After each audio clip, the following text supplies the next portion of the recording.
दोस्तों नमस्कार। मैं हूं आपका दोस्त, आपका होस्ट पुनीत भटनागर। और आज मुझे बहुत खुशी है कि गेसु संवाद के इस 92nd एपिसोड में हमारे साथ हैं पंकज जैन सर। सर आपका अभिवादन। गेसु संवाद में बहुत बहुत स्वागत। धन्यवाद। It's such a privilege to share this screen with you sir. तो दोस्तों, जैसा कि आपको पता ही है, पंकज जैन सर ने दुनिया के कई देशों में काम किया है, कई बड़ी कंपनियों के साथ काम किया है। और हमारे हंसमुख जैन सर बहुत अप्रोचेबल है, हम्बल है, लेकिन उनका जो अनुभव है वो बहुत गहरा है। और आज हमारी खुशकिस्मती है कि हम उनके साथ करीब 1 घंटा बिताएंगे और उनके जो अनुभव है उनके बारे में जानेंगे। तो शुरू करें सर, आपकी इजाजत। जी, और मैं भी आप सबके सुनने वालों का और बाद में रिकॉर्डिंग सुनने वालों का सबका बहुत बहुत अभिवादन करता हूं। आपका धन्यवाद करता हूं जो आपने मुझे संवाद करने के लिए चुना। और ज़रूर मैं आपसे बात करने में बहुत खुश हूँ। तो सर सबसे पहले तो आपको बधाई। दोस्तों मैं आपको बताऊं कि पंकज जैन सर आज अपने नए घर से हमारे साथ जुड़े हुए हैं। और तो बहुत बहुत बधाई सर पूरे गेसु धन्यवाद। धन्यवाद। परिवार की तरफ से। और जो आपके पीछे की जो दीवार है वो बहुत खूबसूरत लग रही है। अनेक धन्यवाद। और जो लोग देख रहे हैं वो महसूस कर पाएंगे कि पीछे की जो डिजाइन है, it's almost like a hello around your face. नहीं।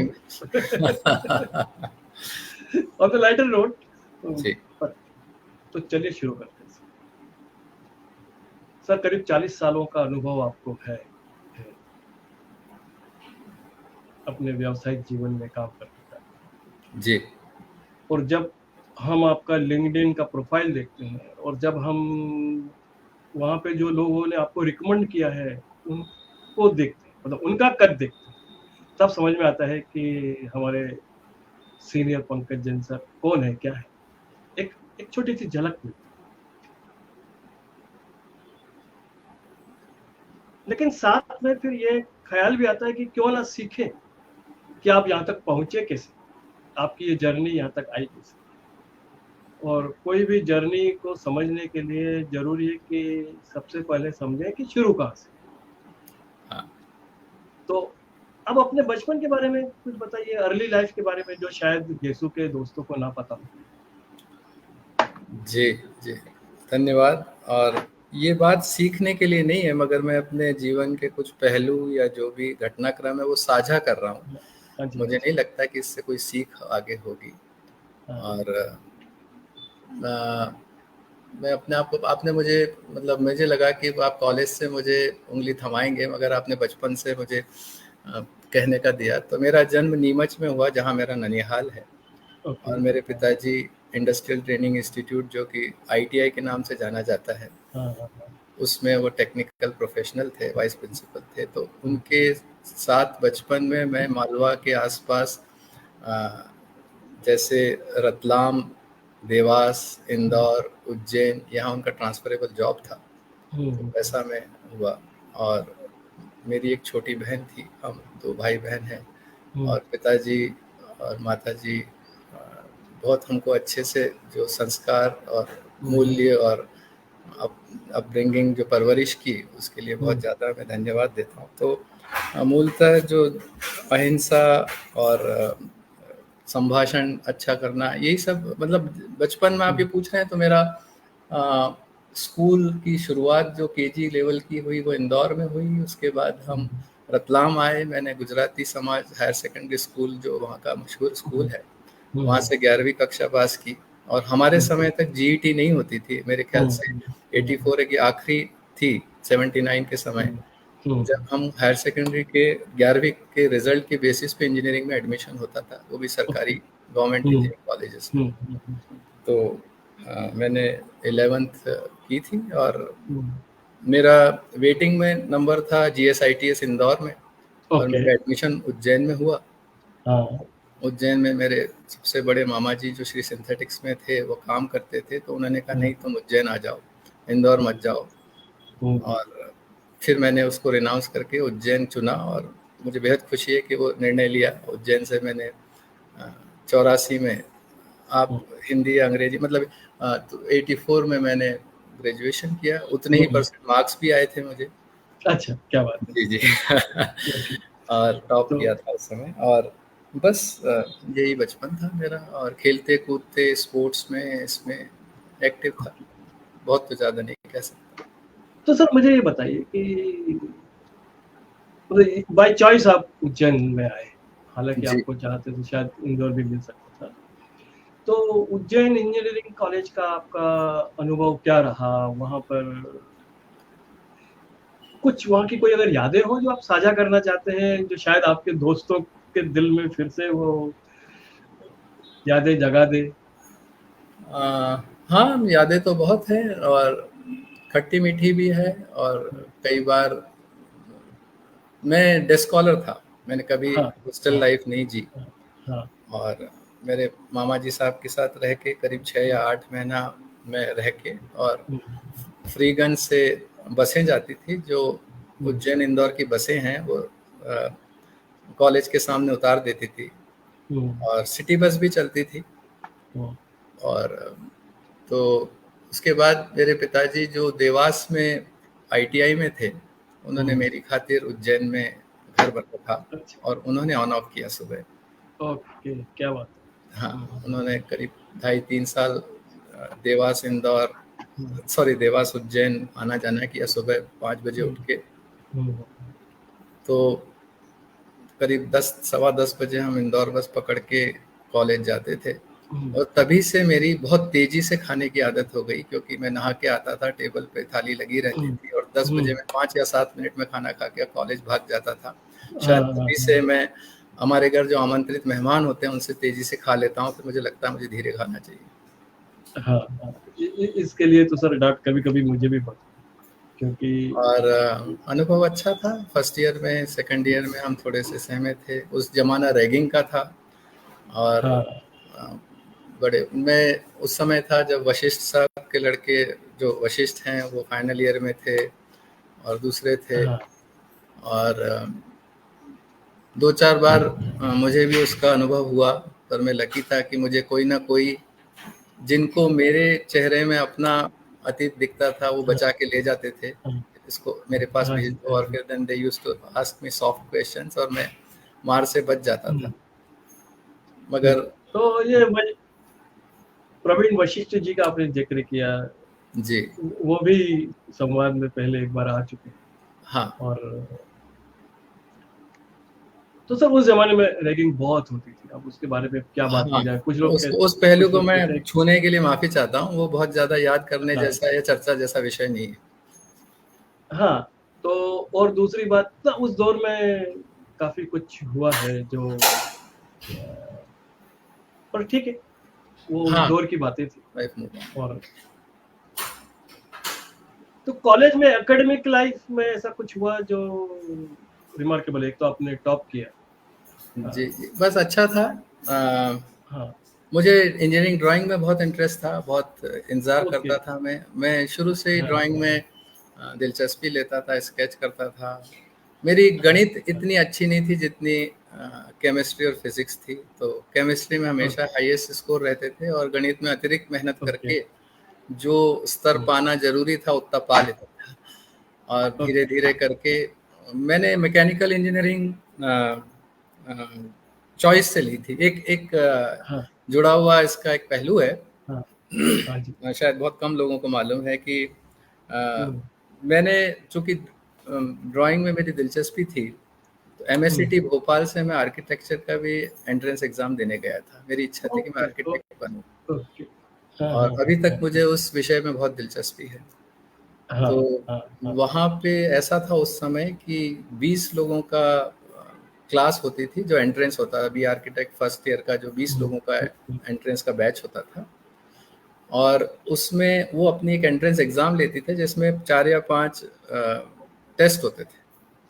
उसमें वो आपको एक ही ऑब्जेक्ट को 2 डिफरेंट लाइटिंग से दिखाते थे कि आपको कौन सा अच्छा लग रहा है, या आपको लगातार 12-14 स्लाइड बताते थे और उसको बोलते थे आप इसको कनेक्ट करके कोई स्टोरी लिखिए, या कुछ इमेजेस थे कि आपको इसमें से कौन सा बेहतर है और क्यों, ऐसा करके ऑब्जेक्टिव सवाल देने थे और उससे स्कोरिंग होता था और 50% वेटेज होता था हायर सेकेंडरी मार्क्स पे 11वीं।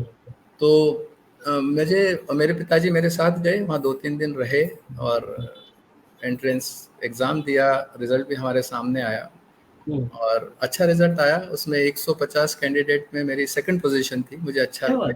जी अच्छा था। फिर मैंने एमएससीटी भोपाल में देखा कि काफ़ी अलग तरह का माहौल है और मैं, आप ये सोचिए, मैंने 20 साल में इंजीनियरिंग करी तो मैं 15 साल का था जब ये सारा प्रक्रिया हुई। 14.5 या 15 साल में मैंने एंट्रेंस एग्जाम दी। मैं 1 साल अपने कंटेम्प्रेरी से आगे था। समहाउ मैंने एलकेजी नहीं की थी, अपर केजी में ज्वाइन किया था स्कूलिंग, तो मुझे 1 साल का एडवांटेज था। तो वहाँ पे कई नाइजीरियंस थे, न्यूज़पेपर में आता था रैगिंग का, ड्रग्स का, और थोड़ा बहुत वहाँ पे भी रैगिंग बहुत थी और वहाँ हॉस्टल का रहना था। और मैंने अपने पिताजी से तो नहीं कहा, मगर ये सोचा एक बालपन में कि मैं यहाँ पे आके अलग रहूँगा, हॉस्टल का खर्चा बढ़ेगा, पिताजी पे टैक्सिंग होगा, तो क्या ये ज़रूरी है। और एक तीसरी वजह है जो अभी हास्यास्पद लगती है, आप भी मुस्कुराएंगे, कि उस 20 लोगों में कुछ 13 या 14 लड़कियां थी।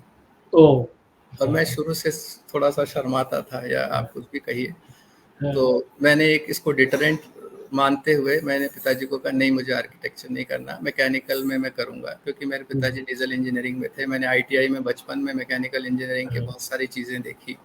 मैं जब हाफ पैंट में था तब लेथ के आसपास टीचर्स के साथ रहता था।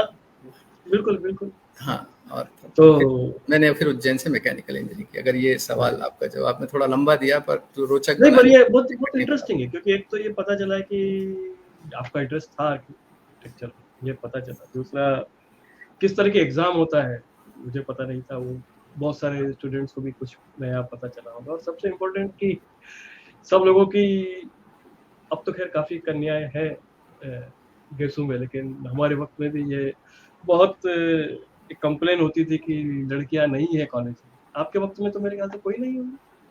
हमारी एक क्लासमेट थी शायद, physics and chemistry, sorry electrical, civil और मैकेनिकल सब में मिला के 1 या 2 थी। आई डोंट रिमेम्बर, एक थी।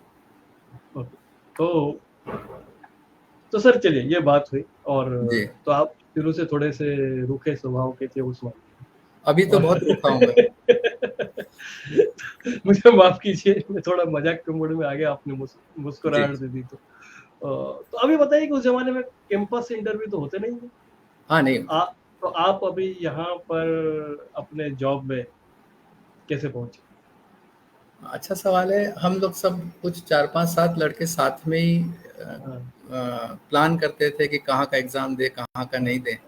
तो उस समय ट्रेनी ऑफिसर्स करके एक वांट निकलती थी, उसमें स्टील अथॉरिटी की थी, टिस्को की थी, ओएनजीसी की थी हमारे समय में, उसी साल में 84-85 में। और उन्होंने काफ़ी बल्क में रिक्रूटमेंट किया था, कभी 800, 1000, 500 ऐसे लोग भी लिए थे, 400 लिए थे। तो हम बड़ौदा जाके एग्ज़ाम देते थे, भोपाल जाके एग्ज़ाम देते थे। उज्जैन में तो सेंटर नहीं था, कई बार साथ में ट्रेवल करते थे या लौटते थे। तो हम सब में, हम 2 जनों का ओएनजीसी में हो गया था, ट्रेनी ऑफिसर्स में, और वो रिटन एग्ज़ाम होता है फिर इंटरव्यू होता है।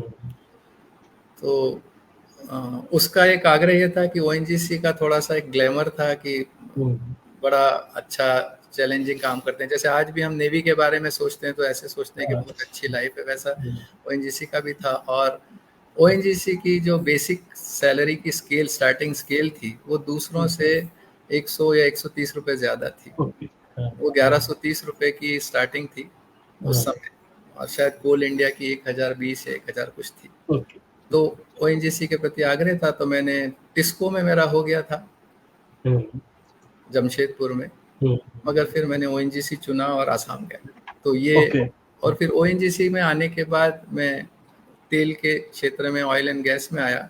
बिल्कुल। और मैं फॉर्चुनेट था कि मैं from the day one cementing में ही था। जैसे क्या होता है, लेटरल मूव्स होते हैं, कुछ ड्रिलिंग वाले सीमेंटिंग में आ जाते हैं, या मैकेनिकल वाले, या ड्रिलिंग सीमेंटिंग एक तरीके से कजन टाइप की ब्रांच होती है। अगर 1985 में ऐसा हुआ था कि ड्रिलर सीमेंटिंग करके एक पोस्ट थी। हमने तो एग्जाम दी थी ट्रेनी ऑफिसर्स के लिए, तो हम में से कुछ असिस्टेंट एग्जीक्यूटिव इंजीनियर AEE थे, कुछ ड्रिलर थे, कुछ ड्रिलर सीमेंटिंग थे। तो वो डेजिग्नेशन इंटरनेशनल थी, उसकी वजह से कई लोगों को थोड़ी दिक्कत भी आई। उनकी शादी करते समय लोग बताते थे क्या डेजिग्नेशन है, तो ड्रिलर बताने में सामने वाले को गलतफहमी भी हो जाती थी कि कोई उनको फिटर लगता था दूसरा आदमी है। आप माफ कीजिएगा, हो सकता है मेरे सामने मैं नाम पढ़ रहा हूँ, भरतलाल जी सराफ और आशुतोष जी गर्ग, वो दोनों हाँ, बहुत सिद्धार्थ बहुत सीनियर ड्रिलिंग प्रोफेशनल हैं, पर उन्होंने भी क्या बात शुरुआत है। ड्रिलर से की और उस बात को हाँ, महसूस कर सकते हैं। बिल्कुल, क्या बात है। तो सर यहाँ पे मैं, अब आपने ड्रिलिंग की बात की और सीमेंटिंग की बात की, जी और आप सीमेंटिंग के सब्जेक्ट मैटर एक्सपर्ट हैं, पर जैसे वो डेजिग्नेशन सब लोगों को समझ में नहीं आता था। जैसे ये सीमेंटिंग का सब्जेक्ट मैटर एक्सपर्ट क्या होता है, आपका सीमेंटिंग का काम है क्या, थोड़ा सा ये अगर अपने दोस्तों को बताएंगे अच्छा सवाल तो। है। और जी बोलिए बोलिए, पहले आपका सवाल क्योंकि पूरा। सीमेंटिंग से ये भी लग सकता है किसी को कि ये तो कोई घर बनता है वहाँ सीमेंटिंग करते हैं हाँ जिससे ड्रिलर को लोग गलत समझ लेते हैं। जी, तो थोड़ा सा उस मैं बारे कोशिश में। करता हूँ। इस सवाल का जवाब मैंने कई बार गैर तकनीकी या गैर ऑयल एंड गैस वालों को हाँ, समझाने के लिए किया था। हाँ, मगर ऐसा है कि सब लोगों ने मोटा मोटा नलकूप तो देखा है, जो हमारे बोरवेल होते हैं जो हाँ, पानी हाँ, के आते हैं, उससे थोड़ी कल्पना होती है। तो वो हम्म, स्तर बहुत छोटा होता है, वो हम्म, 300-400 मीटर तक होता है, और एक ही पाइप ऊपर से नीचे चला जाता है। हम्म, और एक पिरामिड नुमा एक स्ट्रक्चर होता है जिससे पाइप को वेदन नीचे ड्रिल करके जाता है। और जो हम्म, ड्रिलिंग होती है ऑयल एंड गैस की, उससे ज़्यादा कहीं सोफिस्टिकेटेड होती है, पावरफुल होती है, हम्म, और ज़्यादा इंस्ट्रूमेंटेशन होता है। उसमें ये होता है कि हमारे पृथ्वी के कुछ स्तर में, जैसे हम्म, सैंडस्टोन की कोई लेयर है या कार्बोनेट की कोई लेयर है, जिसमें तेल को पकड़ के रखने की क्षमता होती है, वो एक लेयर जहाँ होती है वहीं तेल खोदा जाता है, हर ओके, जगह नहीं खोदा जाता है। ओके, तो वो मान लीजिए जमीन की सतह से 2-3 हज़ार मीटर नीचे है, हम्म, तो उसका पहले एक्सप्लोरेशन होता है, पायलट वेल होता है, तो ये अंदाजा लग जाता है कि कितना तेल या कितना गैस कितने साल चलेगा, किस रेट से क्या प्रोड्यूस होगा, वो रिजर्वायर इंजीनियर उसको बताता है। तो हम्म, मैं सीमेंटिंग पे आता हूँ, बहुत ज़्यादा हाँ, डिटेल में नहीं जाता। मेरी मेरी नहीं नहीं, छवि आप मेरी मेरी आप छवि हमारे कंटेम्प्रेरीज में ऐसी है कि बात 2 पूछो ये 10 बताते हैं, तो इसलिए मैं 4-5 बता के सीमित रहता हूँ। नहीं नहीं सर, आप 12 बताइए, लेकिन हमको ये समझ में आ जाए कि, क्योंकि देखिए समझना ये है कि जब आप इतने जाने माने हैं, जगह जगह आपको की नोट स्पीकर के रूप में बुलाया जाता है अपनी फील्ड में, तो हम ये जानना चाहते हैं कि वो काम हाँ, है क्या। मैं तो बता आप देता सर 12 बात बोलिए, 14 बात बोलिए, पर हमको समझा दीजिए आज हूँ। जी, कि जी। ये तो वो काम जो है क्या। तेल या गैस नीचे से लाना है, हाँ जी। उसके उसका जो रेट, उसका जो प्रेशर है, उस हिसाब से वो पाइप का साइज़ तय हो जाता है कि किस पाइप से ये ऊपर तक आएगा। हम्म, उसके बाद क्या होता है, उस जगह पे पहुंचना है तो हम शुरुआत ऊपर जमीन से करते हैं। तो आपने हम्म, जैसे स्टेप वेल देखे हैं, पुराने जो हाँ जी, बावड़ियां हाँ होती जी, हैं, तो बावड़ी बाहर से बावड़ी, कुआं तो हाँ, बाहर से बड़ा कूदता है, हाँ, उसमें सीढ़ियां होती हैं, फिर हम्म, एक मंजिल 2 मंजिल जाके उसका साइज हम्म, थोड़ा छोटा होता है, हम्म, फिर और छोटा होता है। जैसे हम्म, ये अडालज की और इसकी जो हाँ, पट्टी। मैंने हाँ, देखा तो है, इसी बावड़ियाँ तो देखी। इसी तरीके से मान लीजिए अगर हमें नीचे जाके किसी 2 इंच या 3 इंच के पाइप से हमें तेल या वो निकालना है, तो हम्म, ऊपर से शुरुआत हम 20 इंच 26 इंच ऐसे तरीके से करते हैं, और एक बिट ओके, होती है, गोल घूमती है। हम्म, और उसका क्या होता है कि अलग अलग पाइप जुड़ते जाते हैं, 12-12 मीटर के पाइप हम्म, आपस में हम्म, थ्रेड करके नीचे डालते जाते हैं। तो अब ये कल्पना हम्म, कीजिए कि अगर हमें 3000 मीटर पहुंचना है, तो हम्म, 500-700 मीटर तो बड़े पाइप से चले जाएंगे। हाँ, तो उस पाइप से जाने के लिए उससे भी बड़ा छेद करना पड़ता है। तो हम्म, अभी हम चूंकि गेसू में बात कर रहे हैं, इंजीनियरिंग कॉलेज का फोरम हम्म, है, तो हम्म, अभी मैं साइज कहता हूँ कि मान लीजिए तो आप 24 इंच की बिट से ड्रिल कर रहे हैं, तो उसमें 20 इंच की केसिंग डाल के आप कोई 10-12 100 मीटर या 1500 मीटर पहुंचे। उसके हम्म, बाद वो जो केसिंग पाइप और जो पत्थर में जो हमने 24 इंच का छेद किया, वो 24 इंच का न रह के 25-26 का भी हो जाता है, नीचे बड़ा हो जाता है, घिर जाता हाँ, है। तो उन दोनों के बीच का जो एनुलर स्पेस है उसको हम लिक्विड सीमेंट स्लरी से स्पेसिफिक प्रॉपर्टीज के साथ उसको फिल करते हैं और उसको वेल कंस्ट्रक्ट करते हैं। तो ये समझिए कि बड़े सारे होल में छोटे साइज की केसिंग को हम फिक्स कर देते हैं उसके भर के सीमेंट। और वो सीमेंट भरना इतना आसान नहीं होता है क्योंकि नीचे टेम्परेचर होते हैं, नीचे दूसरे वजह होते हैं। तो उसको ये जो सारी अच्छा, इसके बाद जब हम 20 इंच का पाइप डाल दिया, वो सीमेंट हो गया, सख्त हो गया, उसके बाद उसमें अंदर छोटा सा बिट वापस डालते हैं 17 साढ़े 17 इंच का, ताकि हम और नीचे जा सकें। फिर आप 2000 मीटर तक पहुंच गए, फिर उसमें एक 13 इंच की 13.25 इंच की केसिंग डाल दी, उस केसिंग और उसको फिर से सीमेंट भरते हैं। ये सीमेंटिंग प्रोसेस।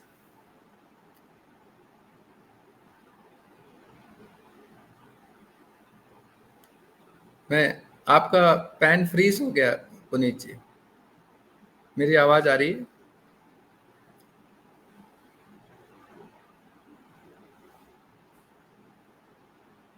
मुझे ऐसा लगता है कि बंबई में बारिश बहुत हो रही है अभी और आपकी इंटरनेट कनेक्टिविटी उससे प्रभावित हो रही है। Thank you. आपके थम्स अप देख के मुझे लगा है कि मैं लाइव हूँ।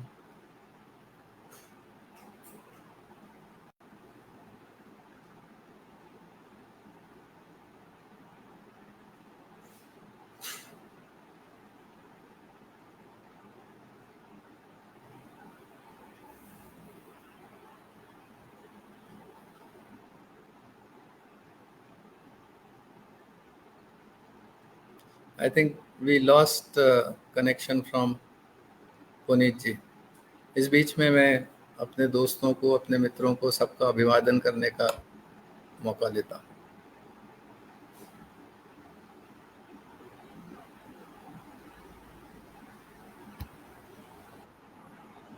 सर, मैं ऑडिबल हूँ? जी डांगे जी, जी। Yes. I can see you. I'm the alternate presenter for this संवाद session. Sure, sure. Carry on.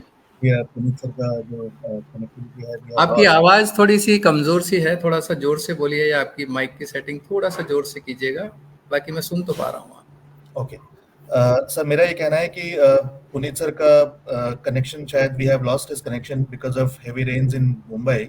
जी जी। So I'll be the alternate presenter for this संवाद session, sir. जी जी। अभिवादन आपका।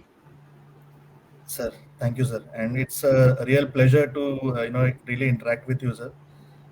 We have seen you on LinkedIn, or being very senior to you, you being very senior to us. कई बार हिम्मत नहीं होती है connect करने की, लेकिन ये प्लेटफॉर्म इस तरह का है जहाँ पर हम लोग एटलीस्ट हमारे सीनियर्स और सुपर सीनियर्स से कर पाते हैं। सर, तो please continue sir. It's a really interesting thing because कभी इस तरह से सोचा नहीं और कभी इस तरह से सुना नहीं हमने। ऑयल एक्सप्लोरेशन के बारे में नॉलेज काफी लिमिटेड होता है और बहुत कम लोगों को पता होता है ऑयल एक्सप्लोरेशन होता किस तरह से है। एंड उसके बाद आपकी जो भूमिका है, जो आपने कही सीमेंटिंग की, वो किस तरह से होती है फर्दर और उसमें क्या एडवांसमेंट्स अभी हैं, उसके बारे में सर प्लीज आप थोड़ा सा बताएं सर। हाँ जरूर, पर बहुत आसान नहीं होगा। जिसके पास पेट्रोलियम इंजीनियरिंग या वेल इंजीनियरिंग की अगर पृष्ठभूमि नहीं हो, तो मैं कोशिश करूंगा इस बात को एक तरीके से रूपरेखा बना के समझाने की। तो कोई भी तेल का या गैस का कुआं लगभग 12 से 20 साल के बीच की उम्र होती है और कई तो 40-50 साल तक भी चलते हैं। ये बात ये तय करता है कि नीचे कितना तेल है या गैस है और उसका प्रेशर कितने लंबे समय तक रहता है। तो सीमेंटिंग की ये भूमिका होती है कि जितनी भी उम्र है उसकी वेल की 30-40 साल, तब तक वो उसको सुरक्षित रखे, उसमें लीकेजेस नहीं होने दें। और जैसे ज़मीन के अंदर तेल और गैस है, वैसे पानी भी होता है, अवांछित अनवांटेड चीज़ें भी होती है जो हमें अपने प्रोडक्शन लाइन में नहीं चाहिए। तो उन चीज़ों को हमारे वेलबोर में, हमारे प्रोडक्शन प्रोफाइल में घुसने से, उसमें मिक्स होने से बचाने के लिए भी सीमेंट की एक भूमिका होती है, जिसको जोनल आइसोलेशन कहते हैं।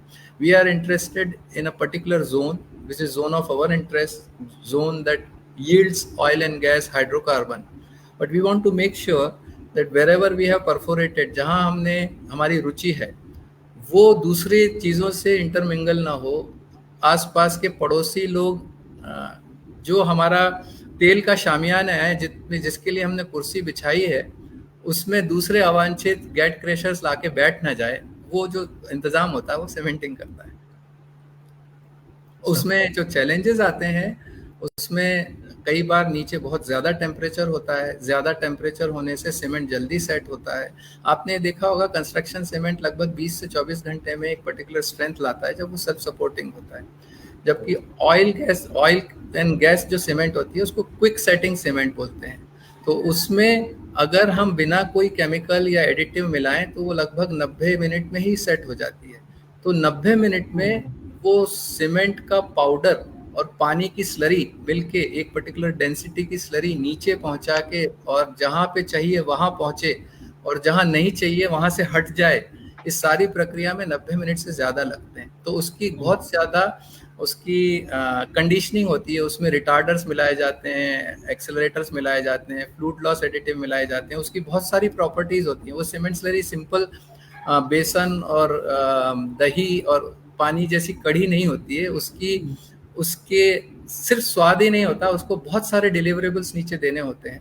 तो उन सबको कैसे करते हैं, और उन सबको करने के लिए कंप्यूटेशनल फ्लूइड डायनामिक्स को यूज़ करके हम लोग 3 dimensional 2 dimensional very high advance simulation करते हैं, हाइड्रोलिक सिमुलेशंस करते हैं। और उसके बाद सीमेंट स्लरी वेलबोर के फ्लूइड के साथ कहाँ मिक्स होती है, कहाँ कंटेमिनेट होती है, कितने % रहेगी, कैसे मूव करेगी, क्या प्रोफाइल रहेगा और कितना। और जाहिर है नीचे जब हम 2, 3, 4, 5,000 मीटर नीचे जाते हैं तो हाइड्रोस्टैटिक प्रेशर्स बहुत ज़्यादा होते हैं। तो हमें ये भी तय करना होता है कि नीचे ऑयल और गैस का जो नैसर्गिक स्वाभाविक प्रेशर है उससे हमारा प्रेशर ज़्यादा रहे ताकि वो किल्ड स्टेट में रहे, वो एक्टिव नहीं रहे, नहीं तो वो ऑयल और गैस ऊपर आना शुरू कर देगी। तो ये जो सारी प्रक्रिया है, fluid dynamics, hydraulics, chemical engineering, mechanical engineering and delivering the entire pumping package within the limited time using the some very sophisticated equipment, high pressure equipment, high pressure pumping। आप देखिए जो टायर का प्रेशर होता है वो 32 psi होता है, पीछे 40 होता है, मगर जो नीचे फॉर्मेशन होती है वो 9,000 10,000 psi उसका प्रेशर होता है। So when we are pumping this, our pumping pressures, earning pressure, we can generate up to 20,000 psi। तो ये प्रेशर भी उसको एक चैलेंज देता है, टेम्परेचर देता है। और प्रेशर और टेम्परेचर का कॉम्बिनेशन में अगर वेरिएशन हो, जो वो ठंडे समुद्र तल के ठंडे 3 डिग्री से गुजर के नीचे 150 डिग्री सेंटीग्रेड तक पहुंचेगा, तो उसकी विस्कोसिटी चेंज होती है, उसकी थर्मल थिनिंग होती है, उसकी पॉलीमर रिएक्शन चेंज हो जाती है। तो ये सारी जो कॉम्प्लेक्सिटीज़ हैं वो देखिए, एक बात और है, मैं कोई बहुत बड़ा डोमेन एक्सपर्ट नहीं हूँ, ये मेडिकल इंडस्ट्री जैसा है, MBBS करे हुए हम लोग सब जैसे होते हैं। उसके बाद हर आदमी एक एक्सपर्ट होता है, एक बिट का एक्सपर्ट होता है, एक डायरेक्शनल ड्रिलिंग का एक्सपर्ट होता है, एक केमिस्ट्री का एक्सपर्ट होता है, एक सब सरफेस का होता है। ऐसा ही मैं एक सीमेंटिंग हूँ, I am just one of the dozen experts, but we all work together in synergy, in collaboration to deliver, so that we all our actions, decisions, designs merge into an ultimate design that gives all the well objectives। तो ऐसे करके ये oil industry होता है, and I'm trying to put this perspective of cementing into well drilling। I hope I could generate some profile। Sir, that is fantastic, and thank you Prasad for backing me up। So over to you, sir. Okay, thank you so much and be here। Thank you Mr. Prasad। Okay, तो sir ये जो आपने पूरा बताया, and I am sorry मैं बीच में सब दोस्तों को बताना भूल गया, मैं मुंबई में हूँ और बारिश तेज है और कुछ कनेक्शंस का इशू है, so but we have a team which is always ready.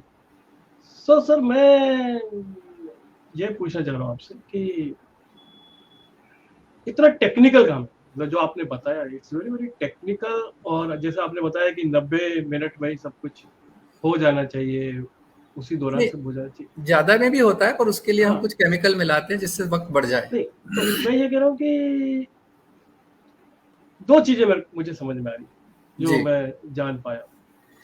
एक चीज तो ये है कि सर इसमें बहुत हाई लेवल की टेक्नोलॉजी यूज होती है, कई तरह की टेक्नोलॉजीज का कोऑर्डिनेशन है, और किस तरह की टेक्नोलॉजी यूज होती है, जरा उसके बारे में बताएंगे। हाँ, मैं बताना चाहूँगा और ख़ास तौर पे अटेंशन चाहूँगा जो यंग इंजीनियर्स हैं अभी, जो 1-2 साल 3 साल से अभी इंजीनियरिंग जुड़े हैं। तो आपने एक बात सुनी होगी, space is the final frontier. मगर आज हम मार्स के बारे में ज़्यादा जानते हैं बजाय हमारे डीपेस्ट वेल के बारे में, डीपेस्ट सी के बारे में, ज़मीन के बारे में, जो हम नीचे भी एक बहुत बड़ा फ्रंटियर है। तो आप ये देखें कि अगर ग्रेनाइट और उसकी इक्विवेलेंट जो क्वार्ट्ज की चट्टानें होती हैं, उनको ड्रिल करने के लिए आपको बहुत हाई डिग्री की मेटलर्जी और डायमंड्स और अदर तरह के हमको बिट्स बनाने होते हैं। अगर हम हाई टेम्परेचर पे 150-200 डिग्री पे जाते हैं, या जैसे थर्मल वेल होते हैं, जो स्टीम वाले वेल होते हैं ना, जो जियोथर्मल वेल होते हैं, वो 600-700 डिग्री तक जाते हैं फ़ारेनहाइट। तो उसके बाद हम जब नीचे इलेक्ट्रॉनिक इक्विपमेंट रन करते हैं, हम टूल्स रन करते हैं, गन्स रन करते हैं, तो उनकी मेटलर्जी, टेम्परेचर और इसके अलावा नीचे कोरोसिव एलिमेंट्स होते हैं बहुत, H2S होती है, मर्क्यूरी होती है या दूसरे होते हैं। तो उन सबको डील करके और predictable and highly consistent and accurate data ऊपर तक आए, या हम जो पॉलीमर्स यूज करते हैं केमिकल इंजीनियर, अच्छा स्केल बहुत बड़ी है। हम जो सर्कुलेशन करते हैं, जो कंटिन्यूस मड रन करते हैं, वो thousands and thousands of barrels में होता है, और अचानक से ऐसा होता है 1000-2000 बैरल 4-5 घंटे में नीचे लॉस हो जाता है, नीचे क्रैक्स मिल जाते हैं या कुछ ऐसी सॉफ्ट फॉर्मेशन मिल जाती है जो कि अनसर्टेनिटीज का हिस्सा होती हैं। तो मेरा कहने का ये कि टेक्नोलॉजी लेवल एक तो ये है कि कंप्लीट सिमुलेशन मॉडलिंग में बहुत हाई डिग्री की हम लोग मॉडल्स यूज करते हैं, और जो टूल्स बनते हैं, जो अप्लायंसेस, जो इक्विपमेंट होते हैं, वो काफ़ी ज़्यादा बड़े स्तर पे होते हैं, टेम्परेचर और उसके लिए होते हैं, और रिलायबल होते हैं। एक बात और ये कहना चाहता हूँ कि ये जो बिजनेस है वो कैपिटल इंटेंसिव है बहुत। एक एक्सप्लोरेटरी वेल भी आपको 50 मिलियन का, 100 मिलियन का पड़ सकता है। 100 मिलियन में आप अगर करोड़ का मल्टीप्लाई करेंगे, तो मैं अभी समझता हूँ कि 8,400 करोड़ का एक हो गया 100 मिलियन, तो उसका आधा कर लीजिए। तो इतने जब बड़े वेल होते हैं, तो उसको जो जैसे हम पानी का करने के लिए बुलाते हैं, बोरवेल की मशीन बुलाते हैं, और वो तो आपको एक लमसम में करता है, मगर ये जो इसको बुलाते हैं डीप वाटर रिग्स वगैरह आती हैं, वो डे रेट पे आती हैं, उनका रोज का एक खर्चा होता है, चाहे आप काम करो ना करो, चाहे आपका 1 मीटर भी ड्रिल हो ना हो, और उसमें आपको करीब 25-30 तरह के सर्विसेज असेंबल करने पड़ती हैं। उसमें से एक सर्विस भी वक्त पड़ने पे अगर काम नहीं कर रही है, तो सारा काम रुक जाता है।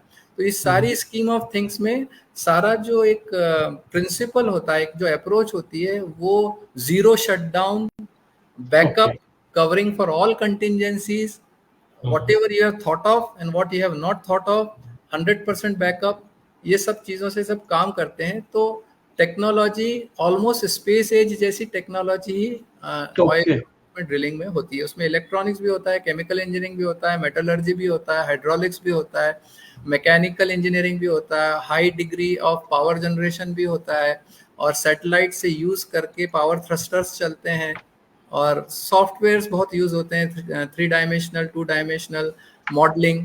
तो इस तरीके से इट्स नॉट एलिमेंट्री जॉब। तो मैं इसीलिए ये जब सुन रहा हूँ, तो मुझे, और आपने जब बोला कि स्पेस में जो यूज होती है वो टेक्नोलॉजी भी यूज की जाती है, तो मैंने भी, शायद आपने कभी मुझे बताया होगा कि नासा जिस तरह की टेक्नोलॉजी यूज करता है, वैसी टेक्नोलॉजी हमारे इसमें मिल जाएगी। मतलब उतना हम वैसा नहीं कहते कि एग्जैक्टली वही होती है, पर बिल्कुल जो फेल सेफ, बिल्कुल वैसा सिस्टम होता है। ओके, तो दूसरी चीज जो मैं यहाँ स्पेशली जो यंग इंजीनियर्स हैं उनको बोलना चाहता हूँ कि अगर इंजीनियरिंग का मजा लेना है, इंजीनियरिंग का मजा लेना है, तो शायद आपको सर के को फॉलो करना चाहिए, क्योंकि हमें से कई लोग हैं जो इंजीनियर होने के बाद एडमिनिस्ट्रेटिव जॉब पे चले जाते हैं। मैं आपकी बात से सहमत हूँ कि ऑयल इंडस्ट्री में जरूर आना चाहिए, भले ही आप सीमेंटिंग करें ना करें, I can not sell you, मगर ऑयल इंडस्ट्री में आना एक बहुत अच्छी राइड है, बहुत अच्छा विजन है। आपको एज ए पर्सन आपको बहुत सारे परिप्रेक्ष्य देता है, दुनिया दिखाता है, आपके स्वभाव को मैं छू जाता है। तो सर आपने एक बात जो बोली ना, इसमें करोड़ों करोड़ों रुपया, एक एक वेल में करोड़ों रुपया लगता है, और अगर 1-1.5 घंटा भी अगर काम रुक जाए तो समझिए करोड़ों का नुकसान। हाँ। तो ये बहुत हाई स्टेक इंडस्ट्री, हाई सही स्टेक। कहा। तो और आपको इतने सारे लोगों के साथ मिलके काम करना है जी, और उसके बावजूद भी फेल सेफ होना चाहिए। कोशिश और तो ये रहती है, उसके बाद भी होते हैं, हाँ, लेकिन फिर shutdowns भी are losses are part and मैं parcel of the business, but we keep minimizing them. मैं समझने की कोशिश ये कर रहा हूँ कि जैसे कि जब आप 2000, 3000, 5000 मीटर नीचे जा रहे हैं, तब कितनी भी टेक्नोलॉजी हमारी अच्छी हो, लेकिन जमीन कभी भी खिसक सकती है हमारे पाँव के नीचे से, उसमें कोई शक नहीं। तो ये बताइए मुझे कि ये जो फेल सेफ की आप बात कर रहे हैं और साइमुलेशन की बात कर रहे हैं, तो इसकी प्रिपरेशन कैसे करते हैं, so that we don't fail, so that हमारी मशीन 1-1.5 घंटे के लिए कोई शटडाउन ना हो? देखिए, ये तैयारी कैसे की जाती है? इसको मैं कैसे बताऊं, पर मैं थोड़ी सी पृष्ठभूमि बताना चाहता हूं हाँ, कि mother nature is highly unpredictable. In spite everything you thought of, everything you predict, कुछ ना कुछ बदलाव आ जाता है। हमें भी एक डेटा सेट पे रिलाय करना होता है, जो कि दूसरे जियोलॉजिस्ट, जियोफिजिसिस्ट, रिजर्वायर इंजीनियर वो सब बताते हैं। और एक्सप्लोरेशन वेल में वो बहुत ज्यादा होता है, क्योंकि वो पहली बार वहां जा रहे हैं, जबकि डेवलपमेंट वेल जो होता है उसमें वहां पहले कुछ वेल ड्रिल हो जाते हैं। तो कमिंग बैक टू दैट, जब हम वेल को ड्रिल करते हैं तो जैसे एक सर्जरी होती है, मेजर सर्जरी होती है, उससे पहले 7 या 8 किस्म के डॉक्टर पहले एक सिट डाउन करते हैं, कॉन्फ्रेंस करते हैं। आप सारे सिनेरियोज को सोचते हैं, ये नस वहां नहीं मिली तो क्या होगा, अगर एनेस्थेटिक का कितना मार्जिन ज्यादा चाहिए, ऑपरेशन लंबा हो गया तो क्या होगा, और कैसे कैसे कॉम्प्लिकेशन आ सकते हैं, उसमें हमें क्या क्या इक्विपमेंट बैकअप में चाहिए, पड़ोस के अस्पताल में क्या है नहीं है, एक्सपर्ट्स कहाँ पे हैं, एक्सपर्ट्स ऑन कॉल हैं कि नहीं। एग्जैक्टली इसी तरह हम जब ऑयल वेल ड्रिल करते हैं तो उसकी एक बेसिस ऑफ डिजाइन बनती है, उसके एक बहुत डिटेल्ड इंजीनियरिंग होती है, और उसके जो सिद्धहस्त मास्टर्स हैं, वो एक अभी श्रोता हैं वो यहाँ, आशुतोष जी। अच्छा, तो क्या? तो उनके उनके उनके ट्रेड का मैं अभिव्यक्ति दे रहा हूँ, मैं भी उनका हिस्सा हूँ। तो ये कहना चाह रहा हूँ कि जब हम वेल की कल्पना करते हैं तो कई एक्सपर्ट्स एक साथ अपने अपने डोमेन के अपने अपने हिस्से की डिजाइन करते हैं। कोई कंप्लीशन की डिजाइन करता है, कोई रिग की डिजाइन करता है, कोई नीचे जो केमिकल और मड सिस्टम होता है उसकी डिजाइन करता है, कोई सीमेंटिंग की करता है, कोई जो केसिंग पाइप रन होते हैं उनका सिलेक्शन, उनका कारण, कितनी डेप्थ तक जाएगा, कहाँ जाएगा, क्यों जाएगा, ये सारी चीजें तय होती है। फिर एक डिजाइन होती है, फिर डिजाइन का एक जॉइंट रिव्यू होता है, उस जॉइंट रिव्यू में और स्टेक होल्डर्स जुड़ते जाते हैं और एक फाइनल शेप होता है। फिर उसके ऊपर और भी रिव्यू होकर फाइनल डिजाइन बन जाती है। उस डिजाइन के बाद अब 2 हिस्से होते हैं, एक ऑपरेटर होता है जो ड्रिलिंग करता है, जैसे ओएनजीसी, रिलायंस या दूसरे जो केन एनर्जी, उनको ऑपरेटर कंपनी बोलते हैं, जिनके पास लीज है, जिनके पास जमीन है, जिनके जेब से पैसा जा रहा है इसको स्पॉन्सर है जो। हाँ। और एक होते हैं सर्विस कंपनीज जो टेक्निकल सर्विसेज आपको प्रोवाइड करती हैं, वो इक्विपमेंट करते हैं, केमिकल देते हैं, टेक्नोलॉजी देते हैं, आदमी देते हैं, एक्सपर्ट देते हैं, उनके साथ हम काम करते हैं। उसके कई कॉन्ट्रैक्ट्स बनते हैं, उन कॉन्ट्रैक्ट्स में बहुत क्लियरली डिफाइन होता है कि क्या स्कोप ऑफ सर्विस है, क्या टेक्निकल स्पेसिफिकेशन है, क्या डिलीवरेबल है, क्या एक्सेप्टेबल है, क्या नहीं है, ये सब डिफाइन हो जाता है। उसके बाद एक एक्सरसाइज होती है डीवॉप, जिसको कहते हैं drilling of well on paper. तो actually drilling of well on paper, हाँ, तो सब कुछ करने से पहले कागज पे ही घान मथान मंथन चिंतन सब कुछ होता है कि क्या व्हाट कैन गो रॉन्ग और व्हाट कैन गो गुड, और उस समय हमें किससे बात करनी है, कौन वो काम करेगा, किस तरीके से करेगा, उसके काम करने की क्या प्रक्रिया रहेगी, क्या प्रोसीजर रहेगा, उस समय जो व्यक्ति काम कर रहा है उससे पैरेलल दूसरे लोग क्या काम कर रहे होंगे, उनके और उनके काम करने का क्या तार जुड़ा हुआ होगा, और इसके तार गलत लगने से उसके सर्किट में क्या प्रॉब्लम हो सकता है। मैं भाषा में बोल रहा हूँ, नॉट एग्जैक्टली सर्किटरी, मतलब एक दूसरे से जुड़े हुए काम है। तो somebody's design, somebody's work, somebody's action can affect somebody else design and scope। तो ये सारी चीजों को सिनर्जाइज करके करीब अच्छा, फिर 2-3 पहलू हैं। कुछ लोग बेस में इंजीनियर होते हैं, कुछ लोग प्रेडिक्शन करते हैं, कुछ फील्ड के स्पेशलिस्ट होते हैं, कुछ फील्ड पे रिग पे काम करते हैं। तो ये सारे हाथ पांव, नाक और मस्तिष्क, सारे लोगों का एक बार बैठक होती है, 2 या 3 दिन की चिंतन होता है। अगर कंपनी के पास पैसा है तो 5 स्टार में होता है, और उसके बाद कैसे हम रेगुलेटरी रिक्वायरमेंट टिक करके रिग को कहाँ ले जाएंगे, कैसे शुरू करेंगे, रिग को कैसे बनाएंगे, कैसे काम शुरू करेंगे, पहले सोपान पे पहुंच के क्या होगा, दूसरे पे क्या होगा, कहाँ पे रुकेंगे, इस काम के बाद कहाँ काम होगा, उसके सारे लोग बैठ के उसका स्टेप बाय स्टेप चिंतन करते हैं।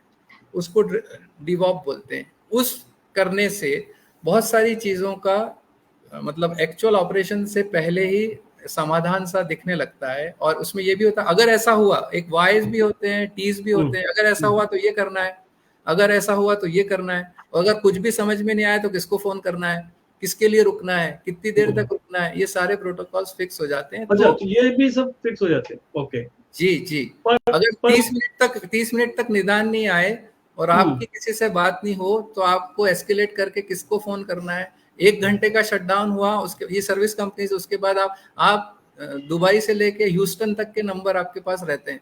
या बहुत इंपॉर्टेंट हुआ तो एक पैनल रहता है जो स्टैंड बाय रहता है, जो मॉनिटर करता है। तो आपको ये भी सोचना है कि कोई बीमार हो गया या सडनली मेडिकल एक्सीजेंसीज आ गई तो वो आदमी चला गया फील्ड से, तो उसका रिप्लेसमेंट कौन होगा, कंटिजेंसीज क्या होगी, उस आदमी के पास वीजा है कि नहीं, उसके पास हमारे यहाँ काम करने का लाइसेंस है कि नहीं। एक एक छोटी छोटी चीजें भी तय कर ली जाती है। और मतलब इस सब के अलग अलग रिस्पॉन्सिबल पर्सन होते हैं, जो एक ही आदमी ये सब कुछ नहीं करता। This is highly collaborative job. There are a lot of experts who do their own part, but they have the bigger picture in vision. तो हम जब अपना सीमेंटिंग काम करते हैं तो हमें ये भी थोड़ी बहुत जानकारी होती है और होना भी चाहिए कि ड्रिलिंग वाला क्या कर रहे हैं, मड वाले क्या कर रहे हैं, और हमारे जियोलॉजिस्ट क्या चाहते हैं, वेल का अल्टीमेट एम क्या है। मतलब अब मैं इसको साधारण शब्दों में बताने की कोशिश करता हूँ तो इसमें this is really detailed planning, no nonsense, highly collaborative approach. Okay, नहीं, इट्स इंटरेस्टिंग 2 लेवल पे सर, कि इसमें एक मुझे इस बात का जवाब मिल रहा है कि इतनी हाई स्टेक जो प्रोजेक्ट्स होते हैं उसको करने का तरीका क्या है। तो आई कैन इमेजिन क्या होता होगा जी। तो आपने जो बोला कि designing of the well on paper, I think that's very interesting. Designing तो होती है। ड्रिलिंग मतलब हम डिजाइन बनाने के बाद उसको कागज पे कदम चलते हैं कि अच्छा मैंने तो ये चल दिया, अब आप अपनी चाल चलो। तो पूरा का पूरा शतरंज का गेम पहले खेलते हैं, फिर बाद में बोर्ड पे आते हैं। तो अब इसमें मुझे ये पूछना है कि फॉर एग्जाम्पल कोई, जो आपने कहा शतरंज का खेल है, तो मान लो कुछ प्यादे हैं, कुछ वजीर हैं, पर कोई एक बीच में घोड़ा है जो थोड़ा टेढ़ा चल रहा है। हाँ, मेरा मतलब है कि अगर वो उससे आप पूरी तरह संतुष्ट नहीं हो पा रहे हैं उनकी डिजाइन से, तो ऐसा होता है। तो फिर क्या होता है? देखिए, शतरंज में 2 घोड़े होते हैं और कई बार जो घोड़ा काम नहीं करता है तो पिट की जाता है, फिर ऊंट और हाथी उसका काम करते हैं। या सर्विस कंपनीज को हम लोग सर्विस क्वालिटी मैनेजमेंट करते हैं और उसका रिप्लेसमेंट लेते हैं या उसका सब्स्टिट्यूट लेते हैं, या हम एक पॉज करते हैं, स्टेप बैक करते हैं कि ठीक है, हम अगर बहुत ही सीरियस मसला है तो एक आधा दिन का पॉज करके हर चीज को रिव्यू कर लेते हैं और अब क्या करना है, एक सिंडिकेटिव डिसीजन होता है और फिर काम आगे बढ़ जाता है। तो मतलब कहने का मतलब है कि कहीं 2 चीजें समझ में आने के लिए सिनेरियो मेकिंग बहुत इंपॉर्टेंट है कि अगर ऐसा हुआ तो हम क्या करेंगे, वैसा हुआ तो क्या करेंगे। मुझे दूसरी चीज समझ में आ रही है कि आपका फॉल बैक प्लान क्या होगा। मतलब अगर कहीं कोई चीज अटक गई, या जैसे आपने कहा कोई बीमार हो गया, उसका वीजा है कि नहीं। I think that is very detailed level of working. तो दोस्तों मैं ये कहना चाहूंगा कि हालांकि बहुत टेक्निकल चीजें हैं जो सर जिसमें इन्वॉल्व है, बट आई थिंक ये ड्रिलिंग ऑन पेपर हम सब लोग यूज कर सकते हैं हमारे प्रोजेक्ट्स में, हमारे काम। मैं आज एडवर्टाइजिंग का कैंपेन करता हूँ, या कोई और दोस्त जो है वो हो सकता है सीईओ हो और उनको अपना कंपनी चलानी है, बट ड्रिलिंग ऑन पेपर का ये जो मेटाफोर है ये हम जरूर से यूज कर सकते हैं। स्पेशली कई बार क्या होता है कि हम सोचते हैं कि ठीक है, ये हमको पता है कि इस डायरेक्शन में जाना है, जब टाइम आएगा हम कर लेंगे। पर आई थिंक आपकी फील्ड में जब आएगा तब देख लेंगे, हमने पहले किया हुआ है, इसकी परमिशन नहीं है।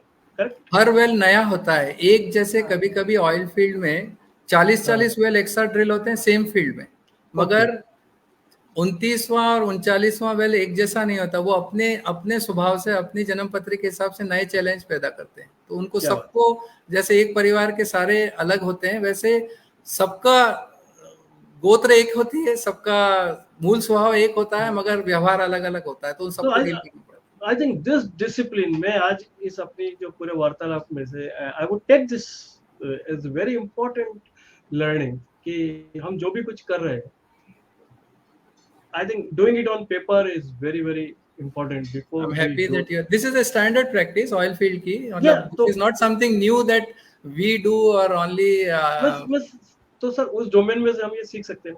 जी जी।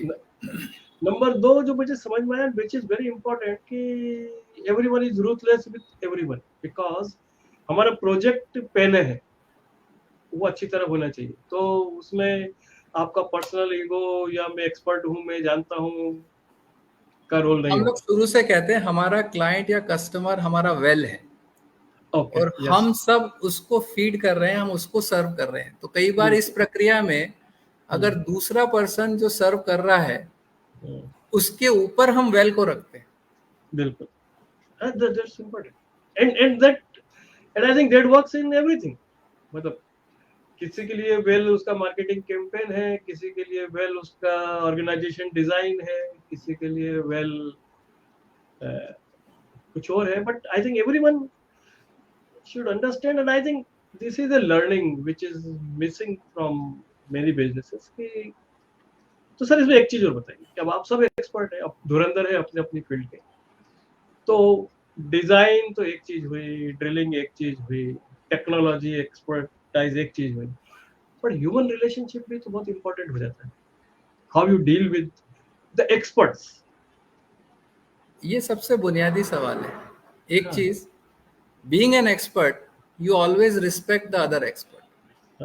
One thing, you never think that you know all, because you don't like somebody else to preach your own expertise, right? Of course you don't like it or not, but sometimes it happens. So मेरा हम लोग ऐसे करते हैं कि देखिए ultimately सबका विकास उसी स्तर पे होता है।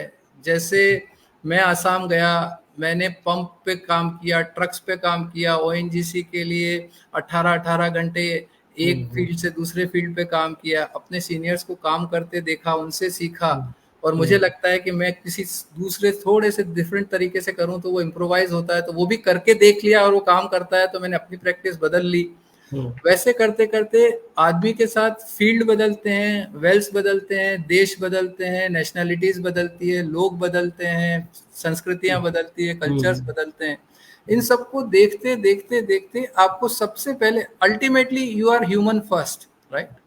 तो जो बेसिक्स हैं कि आपको दूसरे की बात पूरी तरह सुनना है, या सिर्फ आपको अपना ही नजरिया इम्प्रेस करना है, मगर हो सकता है कि मैं सीमेंटिंग के बारे में कोई एक राय रखता हूँ या सीमेंटिंग के बारे में कोई रिकमेंड करता हूँ, उससे मेरी सीमेंटिंग बहुत बेहतर होती है, मगर उस प्रैक्टिस से अगर वेल डिलीवरी के परसेंटेज में थोड़ा सा रिस्क फैक्टर बढ़ जाता है, या मैं कहता हूँ कि मुझे इतने सेंट्रलाइजर चाहिए, मगर सेंट्रलाइजर रन करने में अगर ये आंशिक रूप से ऐसी संभावना है कि वो पाइप ही नीचे तक अगर नहीं पहुंचा, तो मतलब मेरे लिए तो successful surgery but patient is dead हो जाएगा। पेशेंट इज डेड, क्या बात sir, what a metaphor you use. या ये सही बात है। मैं पहले उसको स्वस्थ, जीवित और बाकी डॉक्टर्स के साथ मिलके और फिर धीरे धीरे सेहत बढ़ाना। मगर मुझे ऐसा लगता है, ये अनुभव का भी बात है, ये एक्सपर्ट या नॉलेज की बात नहीं, अनुभव की भी बात है।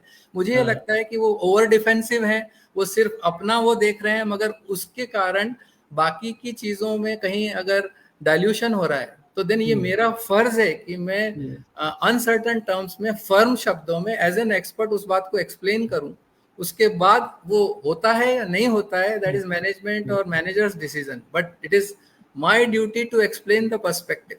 सो इस तरीके से हम लोग जब मिलके काम करते हैं तो साल 2 साल में हमें एक दूसरे के अप्रोच, तरीके, सेंसिटिविटीज, स्ट्रेंथ्स, वीकनेस, कभी कभी ऐसा भी होता है कि किसी बात को मनवाने का एक जरिया बन जाता है कि ऐसा करने से ठीक है, तो वो आ जाता है, उसमें सिखाने की कोई जरूरत नहीं। हर आदमी ये सारे लोग आइडेंटिफाई कर सकते हैं कि अपने बड़े कल्चर के अंदर, ऑब्जेक्टिव के अंदर, टीम के अंदर, ऑर्गेनाइजेशन के अंदर how things work. Ultimately you would like to see things get done and done properly and done right first time.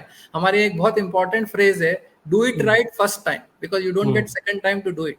मैं अगर वेल को सीमेंट करता हूं तो दोबारा मुझे सीमेंटिंग करने का, उसको ठीक करने का कोई मौका नहीं मिलता। बिल्कुल सही बात। यहाँ पे सर एक इम्पोर्टेंट चीज पूछना चाहता हूँ एंड वो ये है कि जब आप एक्सपर्ट के साथ काम कर रहे हो और आप अलग अलग कल्चर के, कोई रशियन होगा, कोई यूएस से होगा, कोई इजिप्शियन होगा, अब अलग अलग एक्सपर्ट्स होगा, सब अपने अपने धुरंधर हैं। कई बार जैसे आपने बोला कि आपके काम से हो सकता है उनको तकलीफ पहुंचे वो जो कर रहे हैं और वेल का पर्पस सर्व नहीं है, उसी तरह से वो लोग भी कुछ करते होंगे, उससे आपके काम में हाँ होता है, ऐसा कई बार होता है। और कई बार उनको ये पता नहीं होता है कि उनके काम से दूसरे को क्या इफेक्ट हो रहा है, तो वो आपको समझाना होता है।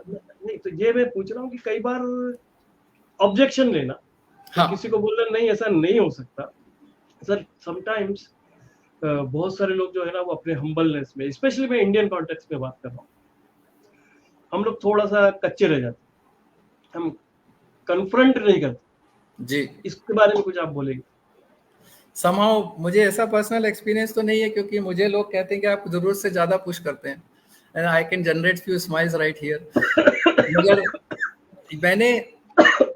मैंने मलेशिया में काम किया, तो मलेशियंस नॉर्मली स्वभाववश शांत और सॉफ्ट होते हैं, वो बात को पुश नहीं करते हैं। मगर आपको कई बार ऐसा लगता है कि आपकी टीम में अगर 4 या 5 लोग हैं, किसी की टेक्निकल एक्सपर्टाइज बहुत हाई है, किसी का इंटेलिजेंस बहुत अच्छा है, किसी का ग्रास्पिंग अच्छा है, मगर एज ए कॉम्प्लीमेंट्री किसी को टीम में एक स्टैंड लेने वाला असर्टिव होना भी पर्याप्त है, होना चाहिए।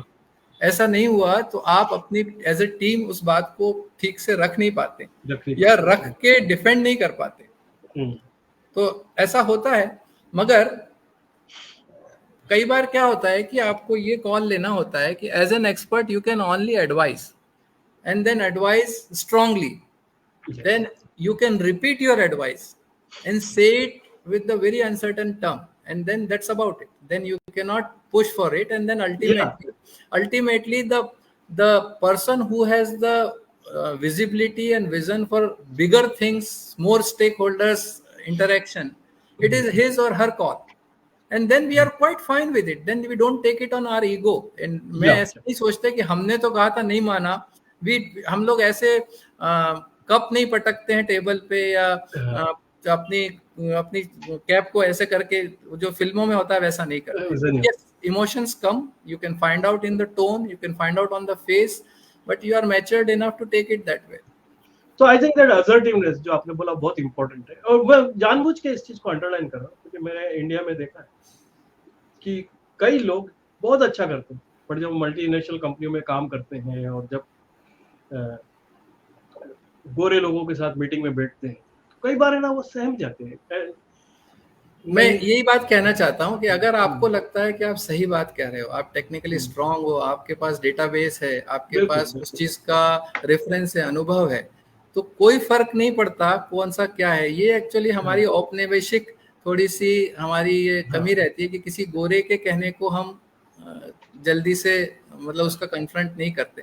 मगर हम में से कुछ जो देखे हुए हैं, दुनिया देखें, तो हमें समझ में आ जाता है कि भले ही गोरी आवाज से बात आ रही है, आवाज में कितना दम, we look at the substance not the delivery. बिल्कुल, तो I think that's why I am underlining कि बहुत जरूरी है, और अगर हम जानते हैं हम क्या कह रहे हैं, क्यों कह रहे हैं, तो उसके बाद ये सब चीजें मायने नहीं रखती। तो दोस्तों, these are some great learnings coming from Pankaj Jain sir. It's not something that I am offering you some learning. I'm just sharing my experience and views.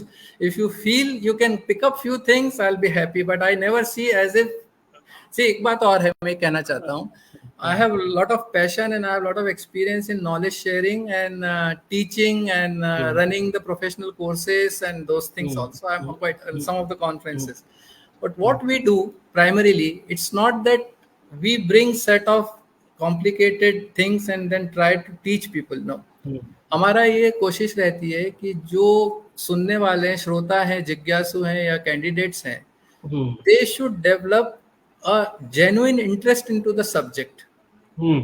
वो जब उससे जुड़ेंगे और उससे सही सवाल करेंगे तो उनके मन से, उनके भाषा से निकला हुआ सवाल का जवाब भी उन्हीं के पास रहता है, और उसमें हम हेल्प करते हैं कि ये क्यों करते हैं, ये क्यों नहीं करते हैं, या इसको कैसे किया जाता है, हम वहां तक पहुंचा देते हैं. They can connect to their case studies.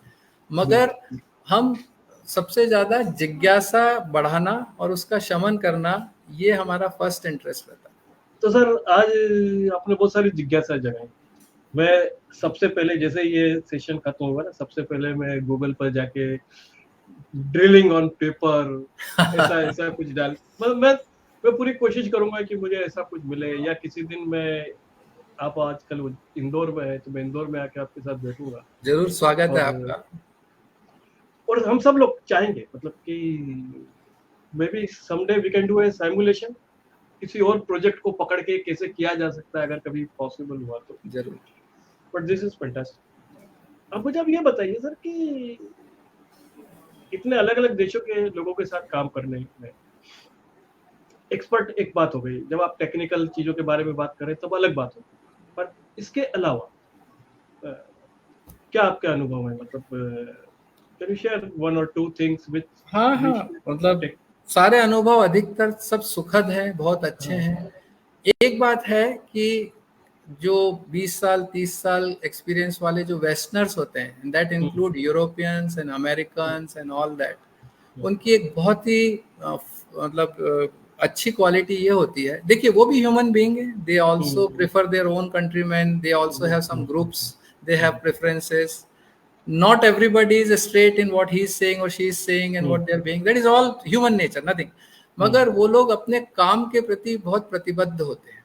वो 8 घंटा अगर ऑफिस में बैठते हैं तो वो डिलीवर करते हैं, और फिर एक ब्रेक लेते हैं, और फिर वो अपना वीकेंड ठीक से मनाते हैं, या सही समय पे आते हैं, जाते हैं. अगर सुबह वो दूसरों से पहले ऑफिस में आते हैं और अपना काम एक बहुत ही ऑर्गेनाइज तरीके से करते हैं. ये बहुत सीखने की बात, जिसको कहते हैं अनुशासन, और एक जो वो है, वो कई बार हम लोगों में या किसी में थोड़ा इंटेलेक्ट होता है तो प्रोफेशनल डिसिप्लिन कम हो जाता है, और वो उसको मानते हैं कि I am sorry but this is something reflection of creativity. Not necessarily.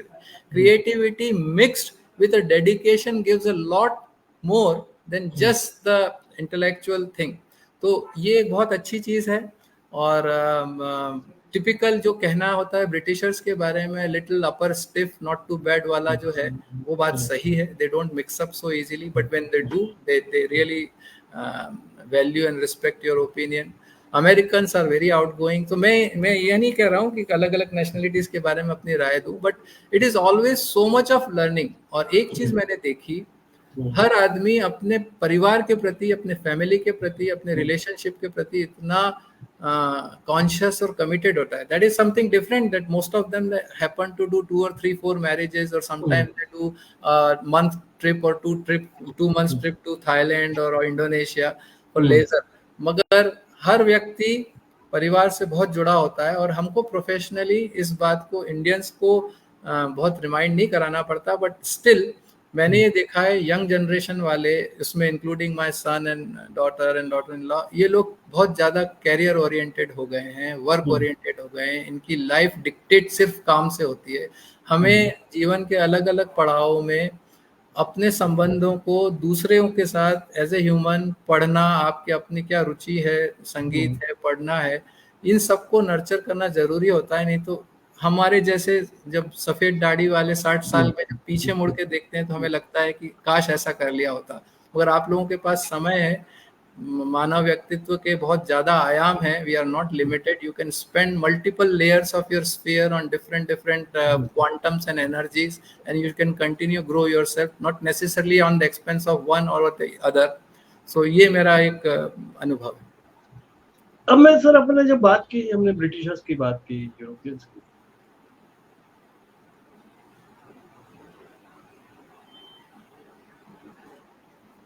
आप फ्रीज हो गए। जब तक काम किया है, तो मुझे बताइए कि जब हम इंडिया में ये जब वेल्स बनते हैं तो उसका स्तर क्या होता है, और उसका स्तर क्या होता है, मतलब? और अरे उसमें बहुत अच्छा, मैं आपको बताना चाहता हूँ, एक एग्जांपल देना चाहता हूँ। I hope I am not crossing some proprietary thing, मगर अभी जो मैं सबसे आखिरी में रिलायंस इंडस्ट्रीज के साथ 6 साल जुड़ा था, तो हमारे पार्टनर ब्रिटिश पेट्रोलियम है, BP, which is one of the renowned companies. तो चूंकि पार्टनर है तो सारे वेल के परफॉर्मेंस शेयर होते हैं, सब होते हैं। तो पूरे वर्ल्ड वाइड जो अभी हमने वेल ड्रिल किए हैं, वो one of the top quartile के अंदर top performer, including the technical delivery and economic scale and costing में हम लोग उनसे, और वो हमसे पूछते हैं कैसे किया, even we are quoted as an example to do. So हमें ये नहीं सोचना चाहिए कि हिंदुस्तान का प्रोडक्ट है, वेल है, वो है तो वो एवरेज होगा या स्तरीय, ऐसा जरूरी नहीं है, मगर ये बात है कि हम उससे बेहतर कर सकते हैं। ओके। तो हाँ, क्योंकि जब आप स्पॉन्सर हैं और आप एक्सपर्ट्स को बुला रहे हैं, तो जब तब वो एक अलग रोल हो जाता है, और मेरे ख्याल से आपने सभी तरह के रोल अदा किए हैं। सही है, मैं थोड़ा खुशकिस्मत हूँ जो मुझे जैसे सर्विस इंडस्ट्रीज के क्वाड्रेंट में मैंने ऑपरेटर के लिए भी काम किया है, सर्विस इंडस्ट्री के लिए भी काम किया है। तो सर्विस कैसे दी जाती है, सर्विस देने में क्या क्या बिहेवियरल टू डिलीवरी ट्रेड्स चाहिए, वो भी मेरा साबका पड़ा है।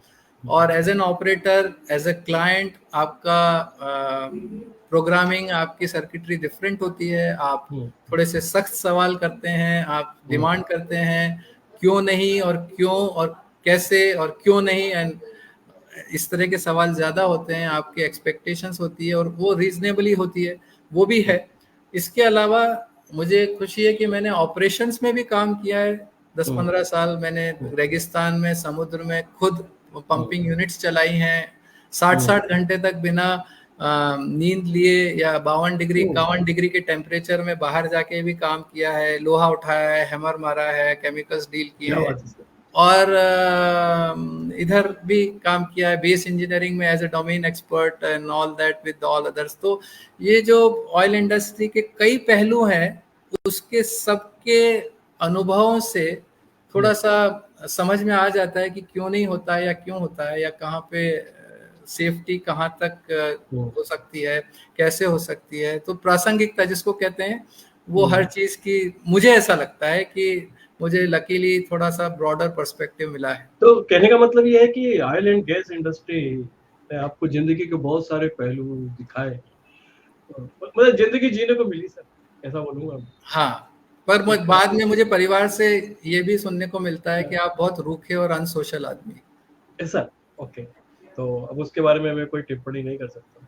हाँ, लेकिन ये बताइए कि अभी आपने कहा कि हमको अपनी जिंदगी भी जीना चाहिए जी, है ना, और बहुत सारे डायमेंशन है लाइफ के। तो आपकी हॉबीज क्या है अभी, जब आप एक नए दौर में आए हैं, जब आप परिवार के साथ ज्यादा रहेंगे या खुद के लिए टाइम थोड़ा सा आप निकाल पाएंगे, आपकी हॉबीज क्या हैं और क्या चीजें हैं जो आपके दिल को छूती?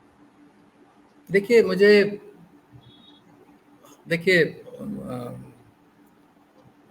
मुझे अच्छा पढ़ना, अच्छा सुनना, और नेचर के जो डिस्कवरीज के और इसके जो पूरे के पूरे डॉक्यूमेंट्रीज हैं वो देखना बहुत पसंद है। और अपने हाथ से DIY वाले जो काम है, लकड़ी के, इसके उसके, अच्छा, वो बहुत पसंद है। और अभी तक मैं अपने थोड़ा बहुत स्केच एंड पेंटिंग भी है, तो मगर मेरे पास अपने लिए अभी तक समय ही नहीं निकाल पाया। अभी तक मैं काम कर रहा था और काम से ज़्यादा एंगेज करने वाला अभी उपक्रम चल रहा था, तो मैं आने वाले 2-3-4 महीने बाद अपने आप को फ्री समझूंगा। और उसमें से एक है कि मुझे घूमना फिरना बहुत पसंद है। मैं मलेशिया में रहते हुए एशिया के लगभग सभी देशों में एक्सेप्ट चाइना में घूम के आया था, तो अब मैं हिंदुस्तान घूमना, भ्रमण करूंगा टुकड़े टुकड़े में। तो यही अपने आप को देखता हूँ। क्या बात है। तो सर आज आपके साथ बात करके ना बहुत सारे डायमेंशंस के बारे में पता चला, बहुत सारी नई चीजों के बारे में पता चला। सबसे बड़ी बात जो मुझे समझ में आई वो ये है कि एक्सपर्ट्स के साथ काम कैसे करना है वो सीखना है, ना कहने का, अपना पुट डाउन करने सीखना है, ईगो को एक तरफ रखकर काम करना है। आई थिंक वो जो आपने बोला ना, वेल सबसे पहले है, हम सब वेल, हमारा क्लाइंट वेल है जिसके लिए हम सब मिलकर काम करें। I think that is a very good perspective. इसके अलावा drilling on paper is my आपको लगता है वो एस्पेक्ट बहुत पसंद आ रहा है? बहुत पसंद। मैं इस रूप में भी देखता हूँ कि हमारे श्रोता, हमारे दर्शक इसमें से जिंदगी में से के लिए अपनी जिंदगी में क्या उठा सकते हैं और वो इसको कैसे यूज कर सकते हैं। I think I am damn excited about it really. और अगर इसके बारे में कोई कुछ किताबें होती हो, आई डोंट नो, या कोई डॉक्यूमेंट्रीज हो तो देखना हम पसंद करेंगे, प्लीज हमारे साथ शेयर कीजिएगा जरूर। और आई डोंट नो आपके कोई दोस्त लोग यहाँ पे हैं, अगर वो जुड़ना चाहें तो मैं उनको आमंत्रित करना चाहूँगा। अगर आपके साथ मन की कुछ बातें करना चाहें वो, आई डोंट नो, मैंने उनसे पहले बात नहीं की थी लेकिन मैं उनको आमंत्रित कर रहा हूँ। घर के साहब हमारे साथ हैं, अगर वो आएंगे तो बहुत अच्छा लगेगा। आप पूछिए उनसे, मुझे खुशी होगी उनको सुनने में। मैं रिक्वेस्ट कर रहा हूँ और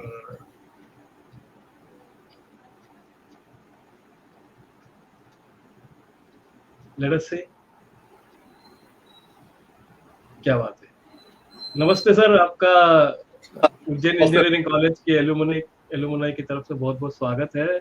और आपकी तारीफ में पंकज जैन साहब ने बहुत सारी बातें की, तो मुझे पंकज जो बोलते हैं इस लेवल पे थोड़ा सा उसमें जो है ना फिल्टर लगा के बात की।